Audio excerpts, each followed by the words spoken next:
So today we will be going through perpetual inventory card and using different formulas on Excel. And I'll be introducing you to some different new formulas, which is rounding up. So let's get started. Over here we have our inventory, and at the bottom over here we have the table that we'll need to fill up. Let's get started. So for September 1st, we had a balance of 35 pins, and that's our original balance, and that's like what we're starting off with. So let's put that in. And since it's the starting of balance, we will always put it coming in. So 35, and that would be our total balance because there's nothing being taken out. So that would be our balance in. Next, we had a cost per tin. So over here it says 97 cents per tin. So we would use that price as our cost per tin, 97 cents. And so to get the total value, you would multiply 97 by 35. So when I do that on my paper, I get 33.95. So let's do it on Excel. Let's check if that's right, because sometimes Excel won't give you the answer that you're looking for. So let's use the formula, so which is equal to 33 times 97 cents, enter, and we get 33.95, and yep, that's the answer that we were looking for. Let's move on to the next one.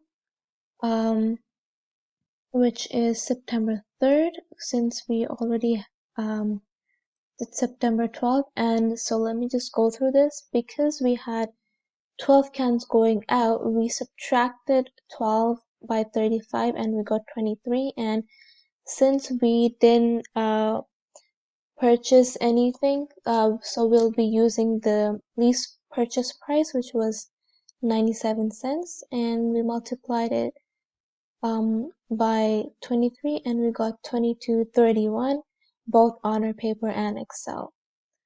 Okay, so for September 3rd, we had 3 cases coming in. So to find out how many in one case we have 6 cans, so in 3 cases we would have 18, because 6 multiplied by 3 is 18. So we have 18 cans coming in. And because that's coming in, we would add that to our balance that we have over here. So we would add 18 plus 23. Let's use the formula. So 18 plus 23, and we get 41. So for now, so over here we have $5.99 per case. That's the per case price. So we need to know how much it is per can. So to do that, what we would do is we would take $5.99 divided by the number of cans in a case, because that is the price per case. So if we do that, so let's use the formula. It's equal to $5.99 divided by 6, and we get $1. Alright. So now we would do the same thing over here. So 41 times 1 is 41. So let's use the formula. So 41 times 1 would give us 41. Oh, it didn't give us 41. Okay, so, well, when I did on paper, I got 41. So because it's not giving us the right number, because it's calculating it as 99 cents, because that's what it didn't it rounded up over here, but it didn't calculate using the rounded number. So to do that, what we would do is use the round up formula. So round up formula, and we would do the same thing as what we did, so it would be $5.99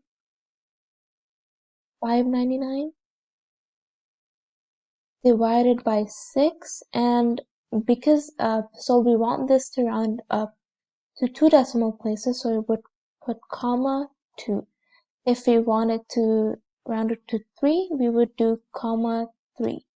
So now since we want it to 2, we would put comma 2, close brackets, enter, and then it would give us $1, and since it was rounded, it gave us the right answer, which is $41, sorry. So that's how we do the roundup. So let's move on to September 7th. So on September 7th, we had 12 cans coming in.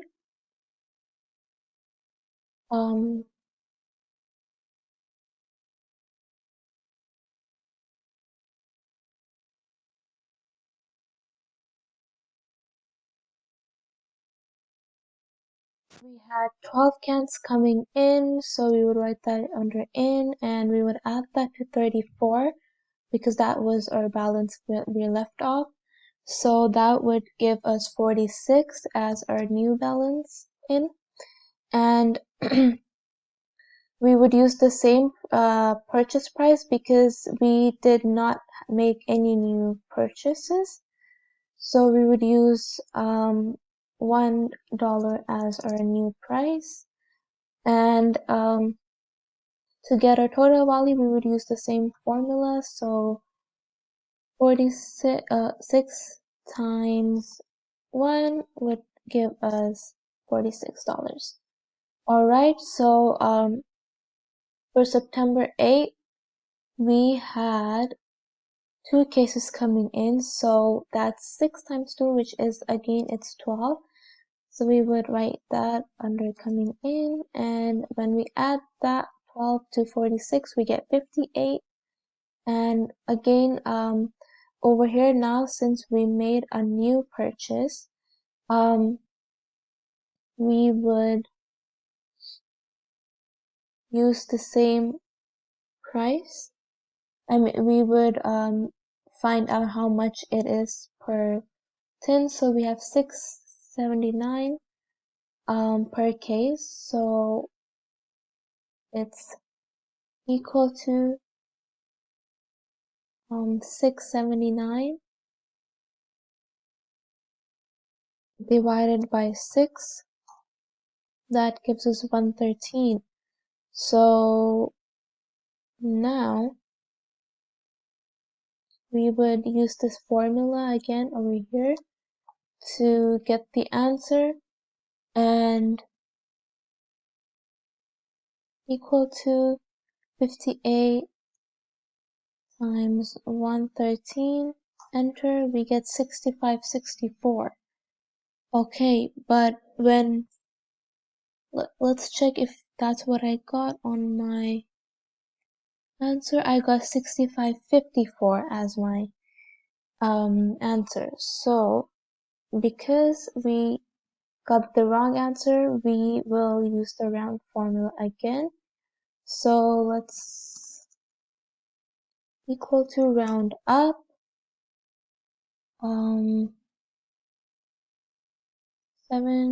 679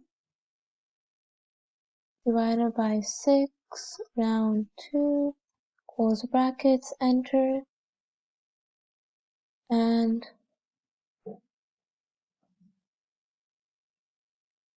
we get 6612 as our answer, because since it rounded to 2 decimal places, that's our answer, which is 6612. That's our new answer. So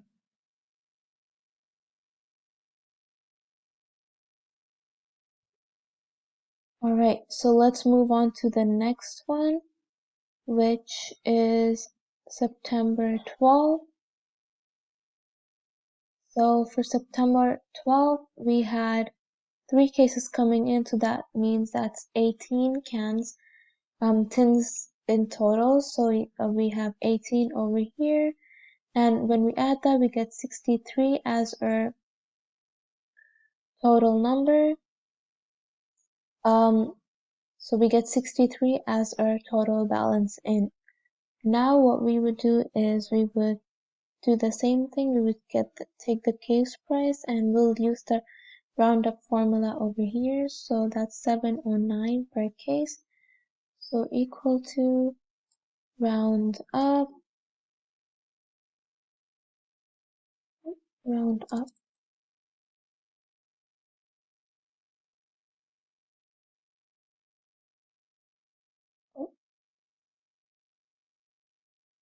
round up, and we had 709 divided by 6, comma 2, close brackets, enter, and we get 119 as our price. And let's use the formula again, equal to 63 times 119, and we get 74.97 as our total price. Okay, so there's the last one, which is September 29th. So we have 2 cases coming in, which is 12 cans, and 1 case is 808.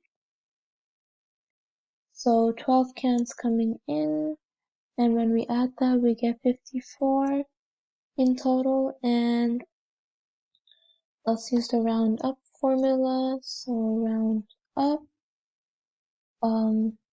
808 divided by 6,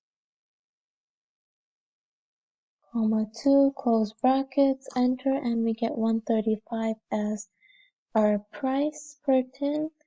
And let's use the formula again.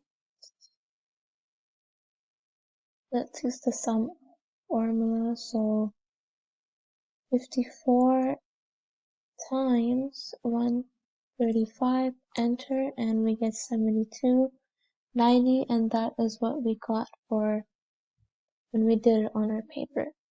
So this is it for today. We learned the roundup formula, how to use it. I hope the video helped. Thank you so much.